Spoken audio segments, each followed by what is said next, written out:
요한계시록 3장 14절부터 라오디케아 교회에 대해서 살펴보겠습니다. 그리스도인은 하나님의 신비들을 맡은 청지기로 여기게 하라고 말씀하셨죠. 무언가를 맡겨주셨는데 그것이 반드시 필요할 때가 있습니다. 배고픈 그 사람들에게는 그 배고픔을 해결해 줄 수 있는 양식이 있죠. 그 양식은 하나님께서 하나님의 사람들에게 맡겨주셨습니다. 하나님께서 물으시죠. 그 필요한 양식을 나눠줄 청지기가 누구겠느냐. 무엇을 나누어줄 것인가. 한마디로 말하면 그 예수 그리스도를 나누어줘야 되는데 예수 그리스도는 하늘에서 내려오신 살아있는 빵이죠. 또 영원한 생수가 되시죠. 진리가 되시죠. 모든 기쁨의 원천이 되시는 분이시고 그분은 예언의 주체이십니다. 그러니까 이 부분을 나눠주기 위해서 그리스도인들을 부르셨고 무장해 주신 것이죠.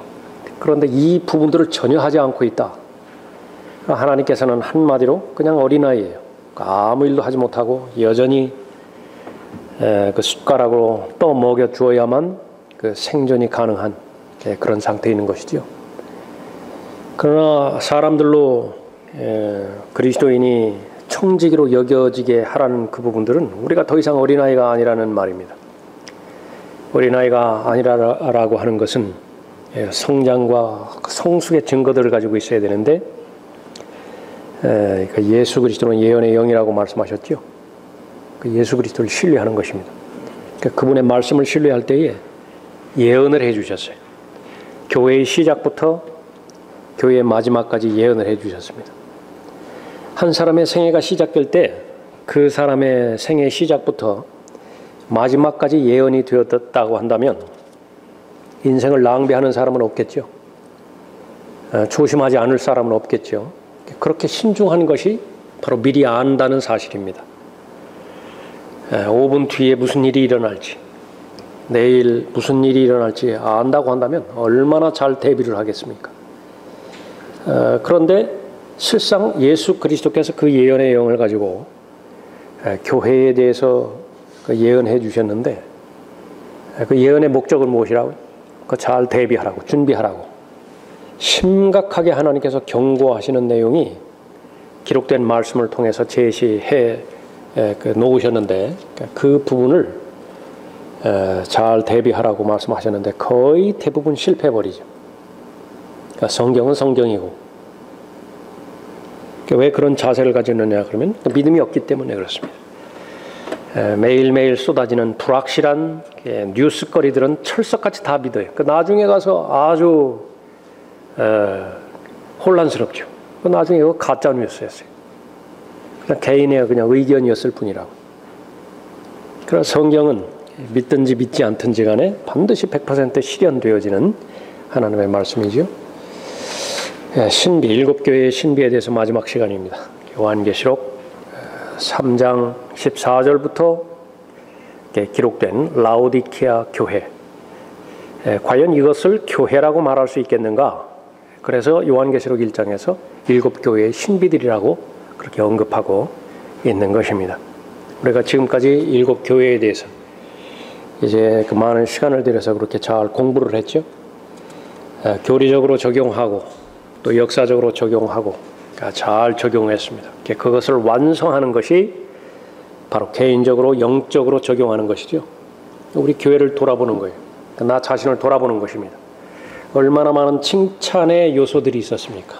그 부분들은 반드시 열정을 가지고 나도 그런 칭찬의 그 대상이 되어야 되겠다. 책망의 대상이 있죠. 권면과 훈계의 대상이 있죠. 나에게 주시는 그런 그 책망과 교훈이라고 우리가 믿는다고 한다면 이제는 더 이상 절뚝거리지 않아요. 더 이상 오른편이나 왼편으로 치우치지 않겠죠? 잘 연단되어지고 훈련받아서 믿음의 길, 그 생명의 새로운 길, 그 길을 계속해서 갈 것입니다. 그 결과 하나님께서 칭찬하시는 칭찬 가운데 들림받아 올라갈 것이에요. 라오디케아, 배교한 교회입니다. 가장 수치스러운 이름이죠. AD 900년부터 시작해서 이제 휴거가 될 때까지의 그 유일하게 남은 교회입니다. 그러니까 예언의 내용은 뭐냐면 모든 교회가 다 배교한다. 그러나 희망 하나가 있는데 그 가운데서 들을 귀 있는 자가 있다고 한다면 거기에서 돌이키고 회개에 합당한 열매를 맺어서 바로 예수 그리스도께서 허락해 주시는 유업과 또 그 유산의 그 동참자가 되라라고 하는 그런 말씀이죠. 14절 보겠습니다. 라오디케아인들의 교회의 천사에게 편지하라. 아멘이시여 신실하고 진실한 증인이시며 하나님의 창조를 시작하신 분이 이 일들을 말씀하시느니라. 내가 네 행위를 아노니 내가 차지도 아니하고 덮지도 아니하도다. 나는 내가 차든지 덮든지 하기를 원하노라. 내가 그처럼 미지근하여 차지도 아니하고 덮지도 아니하기 때문에 내가 너를 내 입에서 토해 내겠노라. 내가 말하기를 나는 부자며 부유하고 아무것도 부족한 것이 없다고 하지만 너는 비참하고 가련하며 가난하고 눈 멀고 헐벗은 것을 알지 못하는도다. 내가 너에게 권고하노니 내게서 불로 단련된 금을 사서 부유하게 되고 흰옷을 사서 입음으로 너의 벌거벗은 수치를 드러내지 않게 하며 또 안약을 내 눈에 발라 보게 하라. 내가 사랑하는 자마다 책망하고 징계하노니 그러므로 열심을 내고 회개하라. 보라 내가 문 앞에 서서 두드리노라.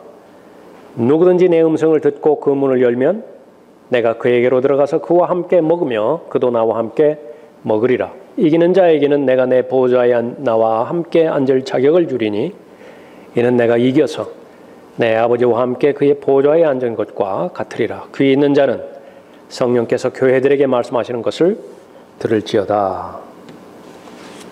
가장 나쁜 상태에 있는 교회입니다. 오늘날의 전반적인 교회의 모습이죠. 초대교회는 교회의 시작이었습니다. 에베소 교회로 대표되지는 교회였죠. 출발은 아주 잘했지만은 마지막은 배교하는 교회로 끝나버립니다. 여러분이 아시는 것처럼 배교에는 치유책이 절대로 없어요. 일단 배교의 물결로 들어갔다 하면 그것은 심판밖에 받을 결과가 없는 것입니다. 이스라엘도 마찬가지고 교회도 마찬가지입니다. 예언에 대해서는 데살로니가후서 2장 3절에서도 언급하고 있죠. 이는 먼저 배교하는 일이 이르지 않고 또 죄의 사람 곧 멸망의 아들이 나타나지 않고서는 그날이 오지 아니함이라. 그 순서입니다. 예언의 순서는 일단 하나님께서 교회를 데려가실 텐데 데려가기 바로 직전에 교회의 그 상태는 배교하는 상태입니다. 하나님을 배반하는 것이고 성경과 말씀을 배반하는 것이죠. 모든 지역에 그 세워졌던 교회의 특성이 그 지역을 그 도시를 설명함으로 인해서 영적인 부분과 잘 연결을 시켰죠. 라오디케아 교회 역시 마찬가지입니다. 라오디케아라고 하는 도시는 소아시아에서 아주 중요한 도시였습니다. 특징을 거기에 4가지로 언급하고 있죠. 제일 먼저 특징은 아주 부자 도시였어요. 은행업이 발달했고 그래서 모든 시민들은 부유함에 대한 자부심이 있었습니다. 본문에도 나오죠. 본인들 스스로 언급한다. 나는 부유하다. 물질적으로는 부유했을는지 모르지만 영적으로는 정반대 판단을 받죠. 이처럼 가난한 교회가 없었던 거예요. AD 17년에 지진이 났지만은 로마의 그 지원을 받지 않고서도 스스로 복구할 만큼 돈이 많았어요. 그 다음의 특징으로는 라오디케아의 특징으로는 의류 산업이 아주 발전했습니다. 특히 양모 산업이 많이 발달을 했어요. 옷이 나오죠. 옷. 흰 옷을 사서 입으라 그렇게 언급하고 있죠. 이 부분과 관련되어 있습니다.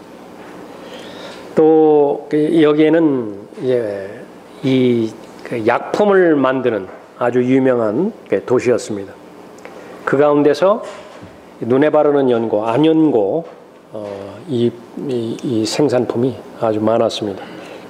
그와 관련된 의학 학교도 있었던 것입니다. 본문에도 뭐라고 말씀하십니까? 눈에 안약을 바르라, 그렇게 언급하고 있죠. 그 다음으로는 라오디케아 교회의 물의 상황을 말합니다. 자체적으로는 물을 스스로 공급할 수 없기 때문에 두 곳으로부터 물을 공급을 받았는데, 하나는 골로새요, 또 하나는 히에라폴리스입니다. 골로새로부터는 찬물을 공급을 받았어요. 찬물, 여기서는 긍정적 의미입니다. 아주 시원한 원기를 돋구어 주죠. 찬물이를, 냉수는 그런 좋은 의미입니다. 그러나 관을 타고 라오디케아까지 오면은 그 냉기가 다 없어져 버려요.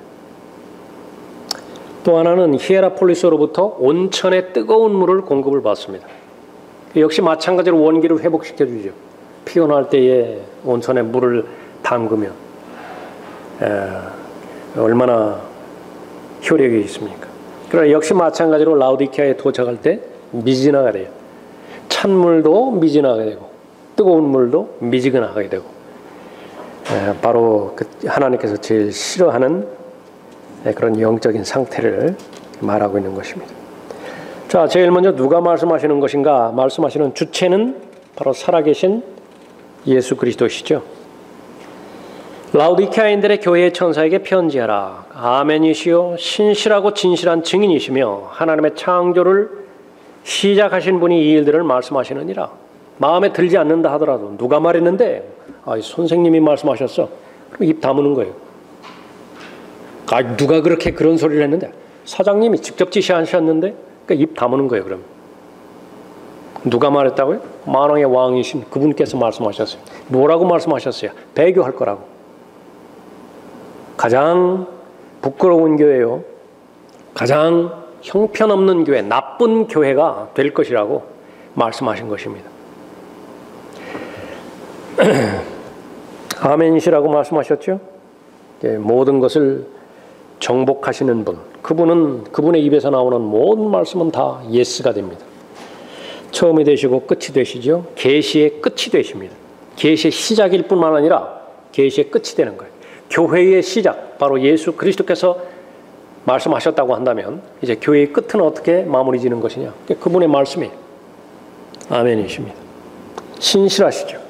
진리를 왜곡하지 않으신 분이고 사실만을 다루십니다. 그래서 그분의 이름이 진리입니다. 진리라 하더라도 일반적인 진리가 아니라 유일한 진리지요.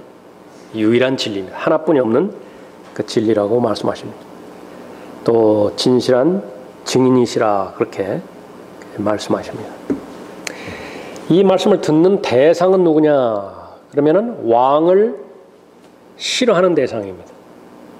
그 왕을 싫어한다고 하는 것은 누구를 좋아하는 것이냐? 그러면 시민의 권리, 자기들의 공통된 뜻으로 인해서 결정된 결정사항, 그것을 존중하는 사람들이에요. 그 라오디케아의 의미가 바로 시민의 권리라고 하는 부분입니다. 제일 좋아하는 건 투표예요. 그러니까 모든 것을 다 투표로 결정해 버리는 것입니다. 민주주의를 선호하고요, 다수결을 선호합니다. 소수 인권을 존중한다고 하고, 그것이 기록된 대로 아멘이시고 신실하시고 진실한 증인이신 예수 그리스도의 말씀과 동의가 되어지면 아무런 문제가 없어요. 그러나 충돌이 될 때는 어떻게 됐어요? 99이 반대한다 하더라도요, 한 분 예수 그리스도께서 말씀하신다고 한다면 그분의 말씀을 따라야 되는 것입니다. 그러나 이 교회는 벌써 그런 준비가 되어 있지 않아요. 권위의 문제인데 이 권위를 배교해버린 것입니다. 배격해버린 거예요. 바로 휴거 직전에 존재하는 교회의 특징, 사람이 왕이에요. 사람보다 더 높은 거 없다. 그것을 주장하는 주의가 있죠. 인본주의입니다. 인본주의. 하나님의 권위는 최대한 끌어내리려고 노력해. 사람의 권위는 최대한 신장시키려고, 높이려고 노력하는 것입니다. 이 부분에 동의하는 성경 구절만 가져와요. 그러니까 이 부분을 배격하는 성경 구절은 모조리 다 제거해버리는 것입니다. 흡사 이스라엘의 역사 가운데서 재판관계 시절을 그대로 보고 있죠. 재판관계 21장 25절에서 그 당시에 이스라엘의 왕이 없었으니 사람마다 자기 눈에 오른 대로 행하였더라. 그 왕이 지금 어디 계세요? 예수 그리스도는 교회의 왕은 아니에요. 교회의 머리가 되시죠. 신랑이 되시죠. 그러나 권위가 있으시잖아요. 그 권위가 있는 그분을 문 밖으로 쫓아내버렸어요. 그래서 문을 닫고 잠가버렸다. 그러면 누가 권위를 행사하는 것이? 그 돈 많은 사람. 여기 본문에 나와 있는 것처럼. 자기 사람 많이 거느리고 있는 사람. 인기가 있는 사람. 그런 사람이 통치하는 것입니다. 경영해 나가는 것이. 얼마나 비참합니까? 이 교회는 스스로 볼 수 있는 눈을 잃어버렸죠. 그래서 본인에 대한 통찰력과 또 그 분별력을 잃어버렸습니다. 15절이죠. 내가 내 행위를 아노니 내가 차지도 아니하고 덮지도 아니하도다. 나는 내가 차든지 덮든지 하기를 원하노라. 내가 그처럼 미지근하여 차지도 아니하고 덮지도 아니하기 때문에 내가 너를 내 입에서 토해 내게노라. 본인은 배교로 정작 치다르면서도 본인은 정통이라고 고백하는 교회입니다. 마지막 교회의 특징은 믿음의 근본 사항들을 믿는다고 고백하지만 실상은 그 안으로 들어가 보면 로마 카톨릭과 똑같아요. 이교도와 똑같아요. 이 세상뿐이고요. 이 세상에 먹을 것과 입을 것, 이 세상의 인기, 육신의 정욕과 안목의 정욕과 이 생의 자랑을 얻는 데 있어서 예수 그리스도의 이름을 이용할 뿐이에요. 교회라고 하는 조직을 형성해서 그것을 경영 원리로 실용할 뿐입니다. 두 마음을 품는 교회로 유명한 것인데 카멜론이에요. 교회에 오면 교회 생활하고요. 밖에 나가면 밖에 생활하고. 그것을 아주 변장하는데 귀재예요. 다른 사람은 다 속습니다. 하나님께 대한 불타는 열정이 없는 교회이고 또 정통만 가지고 있는 미지근한 그런 교회입니다. 하나님께서 싫어하는 사람, 우유부단한 사람이에요. 그래서 우유부단한 그런 그 성품이라든지 우유부단한 결정이라든지 이 부분은 성경을 통해서 거듭거듭 배워야 됩니다. 기질이 그럴 수 있어요. 그러면 뜯어 고쳐야 돼요. 그 뜯어 고칠 수 있는 그 유일한 길은 무엇이냐면 기도하면 됩니다. 나도 예수 그리스도의 성품인 새 사람으로 잘 무장하고 싶습니다. 나도 진리에 대한 의욕과 진리를 실행하는 데 대한 열정으로 잘 무장하고 싶습니다. 그것은 하나님의 뜻대로 하는 기도이기 때문에 들어주시죠. 또 병행해서 육신의 열심과 구분해낼 수 있어야 돼요. 베드로처럼 예수 그리스도를 위해서 죽겠다고 헌신하겠다고 했지만은요, 그것이 지식에 따르지 않는 열성이었을 때는 그만큼 예수 그리스도를 방해했던 대상은 없어요. 유일하게 사탄아라고 말했던 그런 대상이잖아요. 그걸 무슨 수로 구분해내죠? 아멘이시오. 또 신실하시며 진실한 증인이신 그분과 교제하는 방법 외에는 없어요. 그러면 그분께서 가르쳐 주시는 것입니다. 나는 내가 차든지 덮든지 하기를 원하노라. 진리에 관한 한 하나님께서는 극단주의자이시죠. 진리에 관한 한 빛 아니면 어두움이에요. 희끄무레한 것, 어슴푸레한 것, 그건 모두가 다 어두움이에요. 진리에 대해서는 확신 아니면 불신입니다. 의심스러운 것, 그건 모두 다 불신이에요. 그리스도인들도 마찬가지죠. 그 영적인 부분에 있어서 무언가를 결정할 때에 이것이 반신반의가 돼요. 그거는 그냥 이제 하나님의 뜻 아니에요.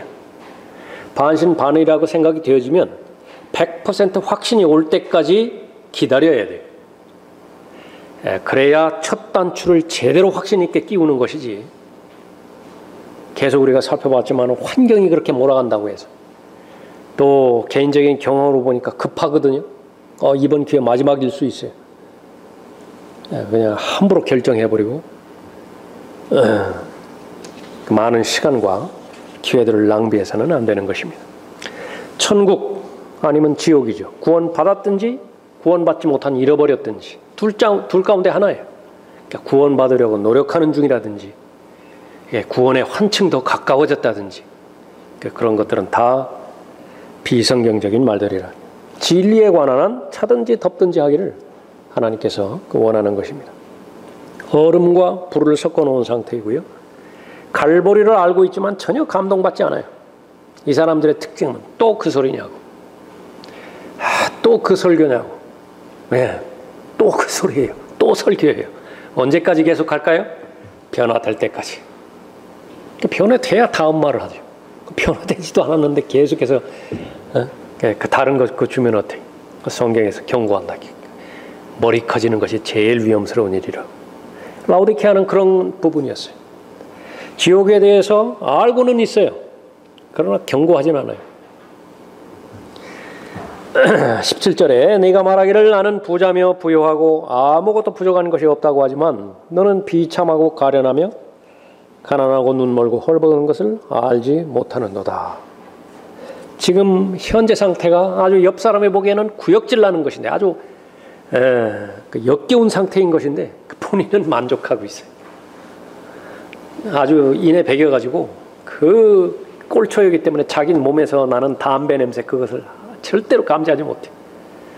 주변 사람들은 아주 너무 힘들다. 대놓고 말은 못하지만은요.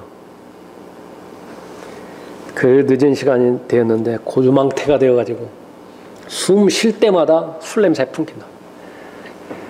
마지막 전철이니 얼마나 사람이 많겠어요. 그 비집고 탔다고요. 본인은 전혀 양심의 거리낌도 없어요. 얼마나 역겹습니까? 그런 거는 있을 수 있어요. 사람 살다 보면. 그러나 영적인 부분에 있어서는 하나님도 견디기 힘들다고 말씀하시는 거예요. 종교의 속은 자들이죠. 관심 있는 것은 무엇이냐? 헌금, 출석, 건물 사이즈, 예산, 프로그램, 조직, 모든 모임들을 이끌어가는 의식들. 그러니까 이것만 맞으면 돼요.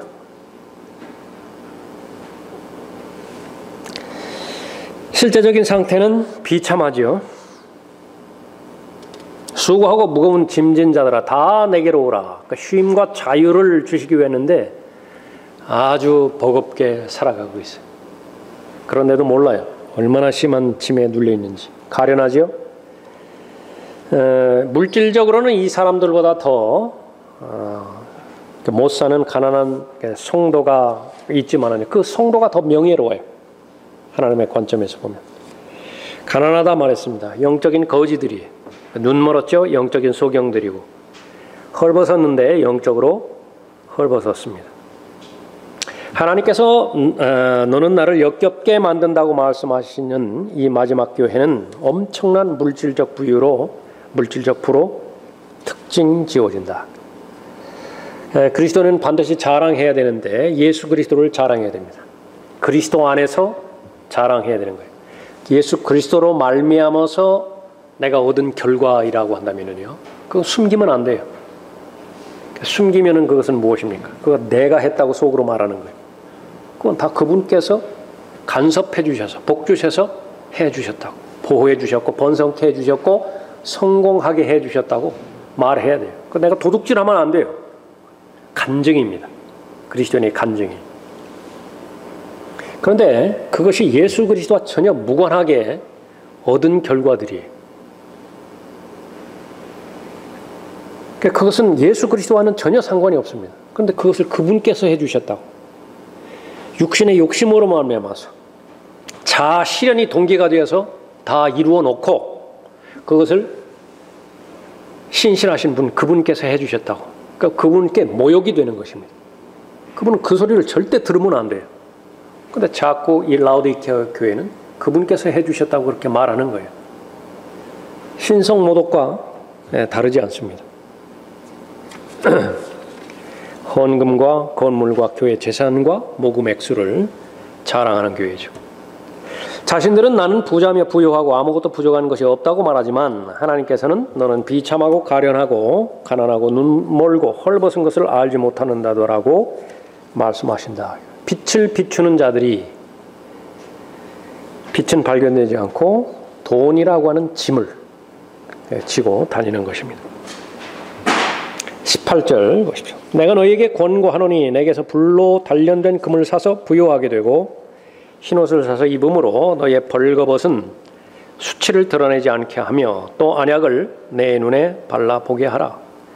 내가 사랑하는 자마다 책망하고 징계하노니 그러므로 열심을 내고 회개하라. 한 번의 기회는 더 있죠.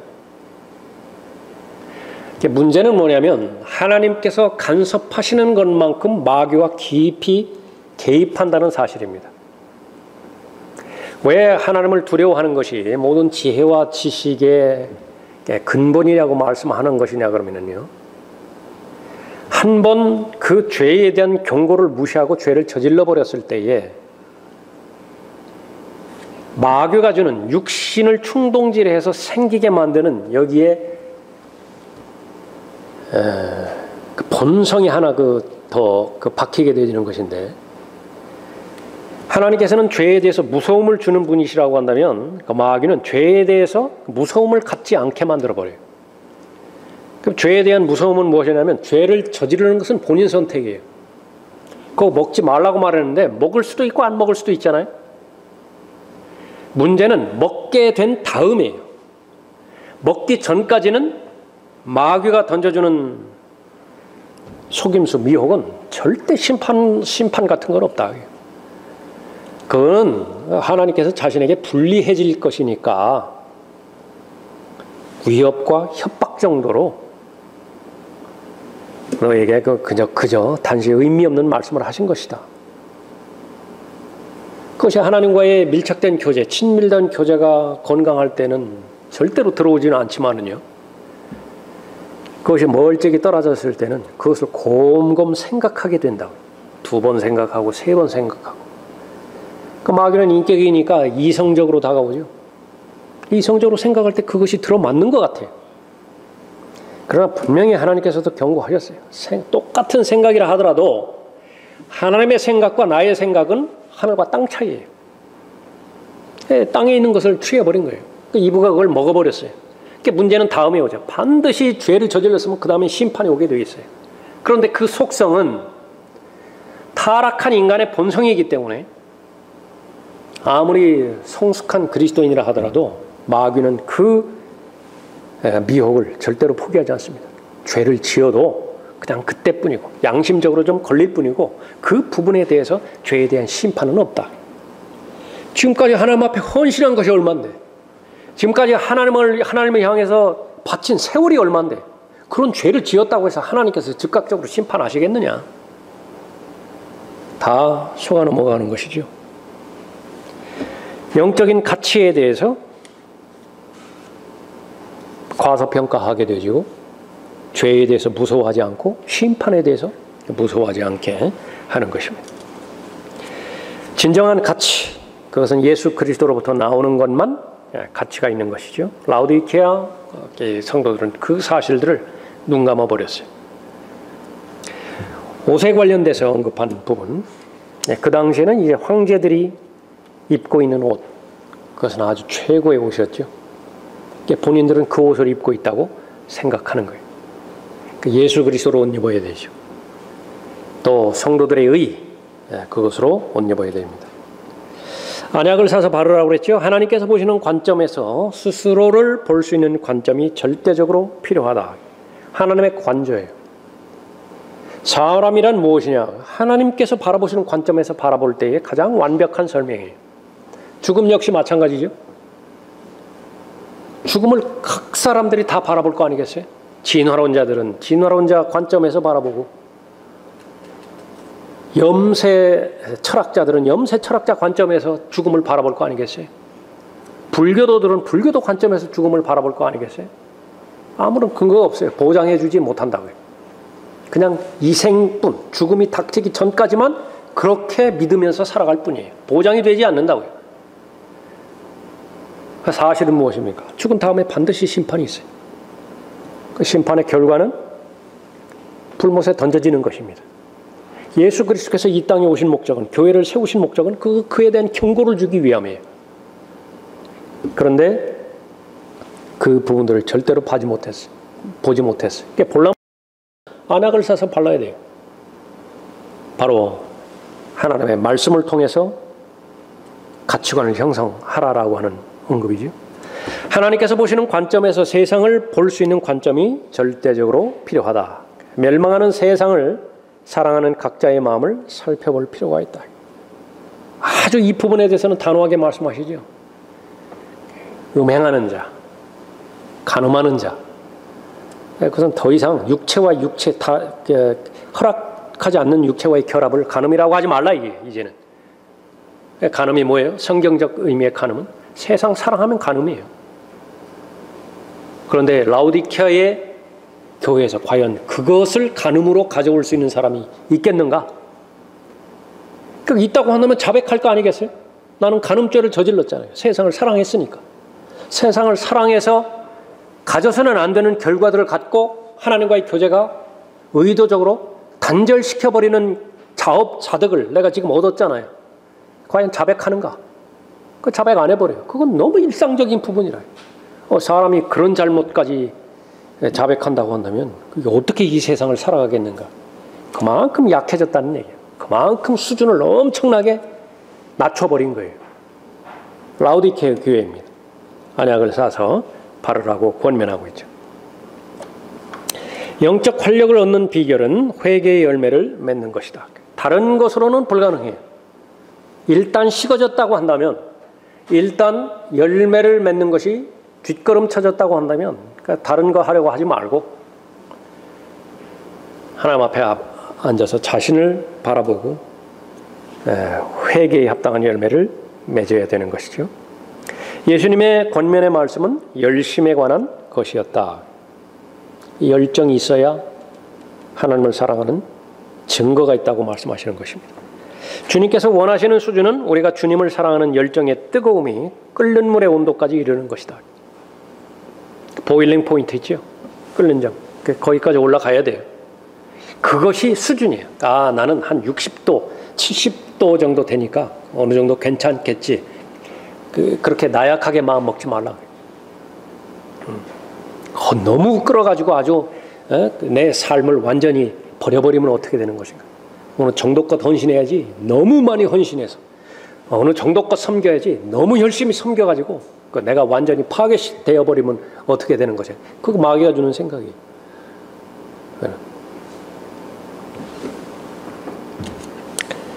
자, 결론이죠. 20절 보십시오. 보라, 내가 문 앞에 서서 두드리노라. 누구든지 내 음성을 듣고 그 문을 열면 내가 그에게로 들어가서 그와 함께 먹으며 그도 나와 함께 먹으리라. 교회 시대의 마지막 때에는 그리스도께서 문 밖에 계시다. 다른 모든 것들은 다 있는데 경배하는 데 있어서, 사역하는 데 있어서, 무슨 프로그램을 진행하는 데 있어서 부족한 것이 없어요. 다 있어요. 여름이면 여름대로, 겨울이면 겨울대로. 성령의 역사만 없어요. 예수 그리스도만 없는 것입니다. 그리스도의 면전에서 이 라오디케아 교회는 문을 세차게 닫아버렸기 때문에 그런 것이죠. 교회 전체에 대해서는 이제 이 라오디케아는 포기합니다. 대신에 아주 소수의 한두 사람에게 눈길을 주세요. 이 시대의 특징이에요. 그 성령의 음성을 들을 수 있는 귀 있는 아주 소수의 사람은 이 배교의 물결에 더 이상 휩쓸려 가지 않는 것입니다. 지금까지 계속 교제가 유지되었다면 그 교제를 하나님께서 보호해 주실 거예요. 그러나 그 교제가 단절되었다 하더라도 귀 있는 자의 상태라고 한다고 한다면 약속의 말씀은 그 사람의 것이에요. 참된 부흥을 회복시켜 주는 것이죠. 이기는 자에게는 21절에 내가 내 보좌에 앉아 함께 앉을 자격을 주리니 이는 내가 이겨서 내 아버지와 함께 그 보좌에 앉은 것과 같으리라. 예수 그리스도와 함께 통치할 것이고요. 디모데후서 2장 12절에 있는 것처럼 예수 그리스도와 함께 기뻐할 것입니다. 이것이 바로 일곱 교회에게 주신 메시지의 마지막이에요. 비참하죠? 비참하다. 교회의 시작은 믿음의 창시자의 완성되신 예수 그리스도의 보혈로 말미암아서 시작되는데 마지막은 그 보혈을 더 이상 믿지 않아요. 십자가의 능력을 더 이상 믿지 않습니다. 그러나 소수의 남은 자들, 어떤 사람들입니까? 마지막 절에 있는 것처럼 귀 있는 자지요. 누가 교회에게 말씀하셨다고요? 성령께서 교회들에게 말씀하시는 것을 들을지어다 말씀하십니다. 자, 그 다음에 기록된 그런 그 내용들, 그런 그 내용들은 이제 교회사에 관련된 그런 내용들이죠. 그래서 어느 책들을 보시다가 이 거명된 사람들, 몇 명이 나왔습니까? 약 25명의 인물들이 나왔죠. 이 사람들이 나왔을 때는 바로 이 시대에, 라오디케아 교회 시대에 활동했던 사람들이라 그렇게 보고요. 장단점들이 다 있죠. 이 사람들이 쓴 책들이 있을 거 아니겠어요? 이 사람들이 쓴 설교들이 있을 거 아니겠어요? 그러니까 여러분들이 이제 기준 신학이 형성되어 있으니까 하나님의 진리의 말씀이 기준이 돼서 이 진리의 말씀을 더욱더 하나님의 말씀 되게 그렇게 말하고 설명하고 설교하는 그런 부분들은 여러분들 하나도 놓쳐서는 안 되겠죠. 교훈으로 삼으라. 그러나 아무리 이름난 사람이라 하더라도 성경에 나와 있는 그 부분들을 부인하거나 의심하거나 또 그렇게 한다면 그 부분 제거해야 돼요. 그래서 여러분은 믿음의 창시자의 완성자신 예수 그리스도와 더불어 동행하는 그 삶이 휴거될 그때까지 계속해서 유지되어지고 또 그 교제의 깊이가 더 깊어져야 될 것입니다. 마치겠습니다.